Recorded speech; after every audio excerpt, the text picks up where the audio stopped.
Bom dia, boa tarde, boa noite. Eu sou o professor João Daniel e a aula de hoje será sobre introdução ao estudo das soluções, mais especificamente interações interpartículas. Por que interações interpartículas? Porque para a gente estudar como se forma uma solução, a gente precisa entender como o solvente interage com o soluto, certo? Não, só deixando aqui o recado para vocês, não se esqueçam de se inscrever no canal e ativar o sininho. Compartilhe essa aula, certo? Bora lá. Afinal, por que a cola? No mercado a gente tem inúmeros tipos de cola: cola para madeira, cola para isopor, cola de sapateiro, cola branca e super bonder, certo? As colas todas utilizam de forças que foram descritas e estudadas primeiramente no século XIX pelo físico holandês Van der Waals. Que forças são essas? São forças interpartículas, certo? As moléculas, as partículas presentes na cola, interagem com a superfície com que ela vai colar, certo? Através de interações interpartículas.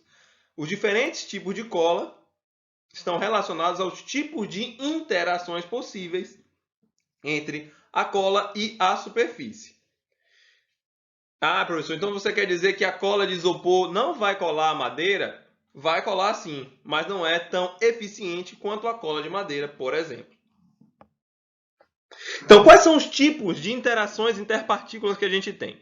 Em homenagem aos estudos desenvolvidos por Van der Waals, essas interações foram denominadas forças de Van der Waals e são de 4 tipos: dipolo instantâneo, dipolo induzido, dipolo permanente, ligação de hidrogênio e íon dipolo. Existem também, excetuando a ligação de hidrogênio, existe a combinação desses tipos de forças. Por exemplo, dipolo instantâneo, dipolo permanente, ou dipolo permanente íon, que é o íon dipolo no caso. Então existe essa combinação. Quais são as características de cada tipo de interação? A interação de polo instantâneo e de polo induzido, ela é uma interação considerada do tipo fraca, de fraca intensidade, e ocorre entre partículas ou moléculas apolares, ou entre átomos de gases nobres, quando estes se aproximam, o que causa uma repulsão de sua eletrosfera. A gente já viu anteriormente que as ligações químicas estão diretamente relacionadas ao compartilhamento, doação ou interação, a troca de elétrons entre as espécies, certo? Moléculas ou átomos, no caso de gás nobre.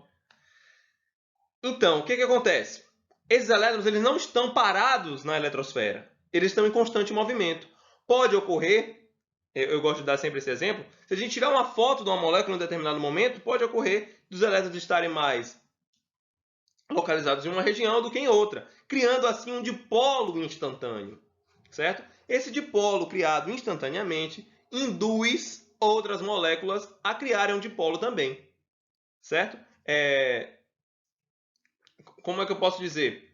Aquele dipolo instantâneo, ele induz outras, as outras se adequam àquele dipolo que foi formado, para que mantenha a substância existindo, coesa, as moléculas ou os átomos coesos, juntos, próximos, certo?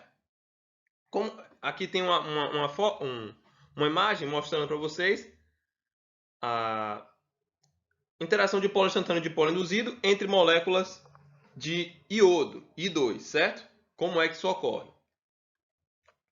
Já o dipolo permanente, ela é uma força de intensidade média e ocorre entre partículas ou moléculas polares, certo?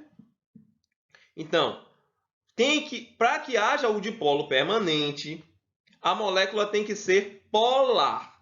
E para que a molécula seja polar, os seus constituintes devem ter eletronegatividades diferentes. Uma molécula polar não pode, repito, não pode ser constituída do mesmo átomo.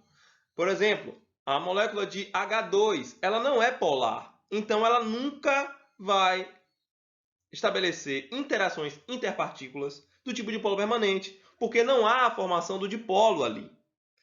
Já no exemplo que tem aqui, que é a molécula de HCl, o cloro ele é mais eletronegativo que o hidrogênio. Ele tem a tendência de aproximar para si o elétron da ligação hidrogênio-cloro para perto de si, formando ali um polo negativo, deixando no hidrogênio um polo positivo. Agora que você tem um dipolo criado, esse dipolo vai interagir com outros dipolos da mesma molécula, se a gente estiver tratando de uma mesma substância, certo? Já as ligações de hidrogênio é um tipo especial de dipolo permanente que ocorre quando na molécula há hidrogênio ligado a flúor, nitrogênio ou oxigênio. Por que flúor, nitrogênio ou oxigênio? Porque quando ligados ao hidrogênio, esses átomos, certo? Atraem muito mais fortemente o elétron do hidrogênio para perto de si, criando um dipolo ainda mais intenso. Por isso que é uma interação interpartícula à parte, certo? Por exemplo, ocorre nas moléculas de água, são no nosso dia a dia. Por isso que, se a gente for avaliar, isso eu já deixo para vocês, se vocês quiserem, avaliar as propriedades das substâncias formadas entre o hidrogênio e os mesmos átomos da família do oxigênio. Tem propriedades diferentes, ponto de fusão, ponto de ebulição. Isso por causa da ligação de hidrogênio. O tipo de interação influencia também nessas propriedades, certo? Então, qual é a relação, professor? Por que você está falando de interação interpartículas? Eu quero saber qual é a relação que tem com soluções. Então, soluções, gente, são misturas homogêneas constituídas de soluto e solvente. Para que haja uma mistura homogênea, o solvente tem que interagir com o soluto. E essa interação se dá por meio das interações interpartículas. Então, o processo de dissolução,